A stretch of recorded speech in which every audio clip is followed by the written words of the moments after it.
আসসালামু আলাইকুম। আবারও চলে আসলাম আপনাদের সাথে আরেকটা রেসিপি শেয়ার করতে। দেখেন আজকে আমি কি রান্না করবো। আজকে রান্না করবো পাঙ্গাস মাছ দিয়ে কচুরমুহি। তার জন্য আগে পাঙ্গাস মাছটাকে ভালো করে লবণ মরিচ হলুদ দিয়ে মাখিয়ে নিয়ে ভেজে নিতে হবে। আমি সব কিছু ছাড়া থাকতে পারতাম ভাই, কিন্তু পাঙ্গাস মাছ ছাড়া থাকতে পারতাম না। নুন যাবো না, আমার সাথেই থাকুন। পাঙ্গাস মাছটাকে হালকা ভাজি করে নেবো, তার জন্য প্রথমে লবণ এড করে দিচ্ছি। এখন এড করবো হলুদ গুঁড়ো, এখন এড করবো মরিচ গুঁড়ো। এখন আমি এটাকে ভালো করে মাখিয়ে দেখেন মাখানো হয়ে গেছে। এখন আমি এটাকে ভেজে নেবো। প্রথমে আমি নিয়েছি সয়াবিন তেল, তেলটাকে ভালো করে মিক্স করে দিতে হবে, তাহলে মাছ নিচে আটকে যাবে না। তেলটাকে একটু মাখিয়ে নিচ্ছি। দেখেন তেলটা হিট হয়ে গেছে। এখন আমি একে একে পিসগুলো ছেড়ে দেবো। আপনারা অবশ্যই এটা সাবধানের সাথে করবেন, কারণ পাঙ্গাস মাছ কিন্তু ঠাস ঠাস করে ফুটে অনেক সময় দেখা যায় চোখের মুখে প্রায় আছে। অলরেডি দেখেন ফুটাফুটি শুরু হয়ে গেছে, তার জন্য সাবধানে করে কাজটা করবেন, নাহলে অ্যাক্সিডেন্ট হয়ে যেতে পারে। এরকম তেল ছিটতে আসে, সেজন্য আমি সামান্য এরকম করে ঢেকে দেবো। আজকের রেসিপিটা কিন্তু অনেক মজা হবে, সাথে থাকুন। মাছগুলো ভাজি হয়ে গেছে, এখন উঠিয়ে নেবো। মাছটা নামিয়ে নিয়েছি।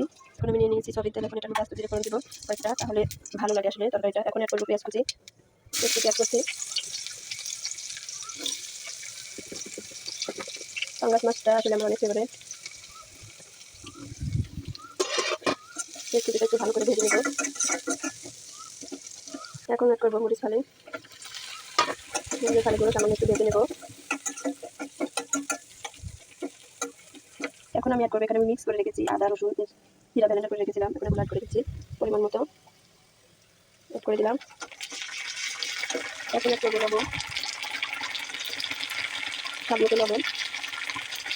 লবণটা অ্যাড করে মশলাটাকে ভালো করে একটু ভেজে নিতে হবে। আটাদের একটা স্মেল থাকে, আদার স্মেলটা যেন না আসে।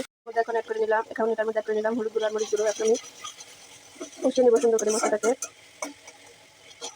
এখন আমি পরিষ্কার করে রেখেছি সেই মুরগিগুলো, অনেক সুন্দর করে ধুয়ে রেখেছিলাম, সেগুলো অ্যাড করবো। অ্যাড করে কষিয়ে নিতে হবে ভালো করে। দেখেন কালারটা কত জোস এসেছে, ওয়াও দেখেন। এখন হালকা একটু পানি অ্যাড করে দেবো, কষিয়ে নেবো ভালো করে। তার জন্য আপনারাও একবার চেষ্টা করবেন এরকম খাওয়ার জন্য, দেখবেন অনেক ভালো লাগে। কষিয়ে নিচ্ছি ভালো করে, ঢাকনা দিয়ে দেবো। এখন একটু পর পর নেড়ে চেড়ে নিতে হবে, একটু পর পর ভালো করে নেড়ে চেড়ে নেবো,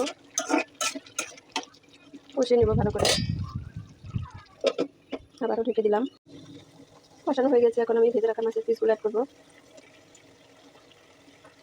পিসগুলো অ্যাড করে দিলাম। দেখুন এখন এটার মধ্যে আমি পানি অ্যাড করবো। সুন্দর করে কষানো হয়ে গেলে পানি অ্যাড করে দেবো।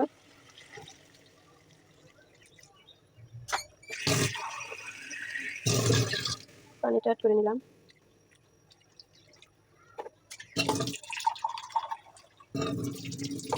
পানিটা অ্যাড করা এরকম হয়েছে, এই দেখেন এরকম হয়েছে। আরেকটু রান্না করে নিতে হবে। মাঝখানে আপনারা লবণটা চেক করে নেবেন যে ঠিকঠাক আছে কিনা।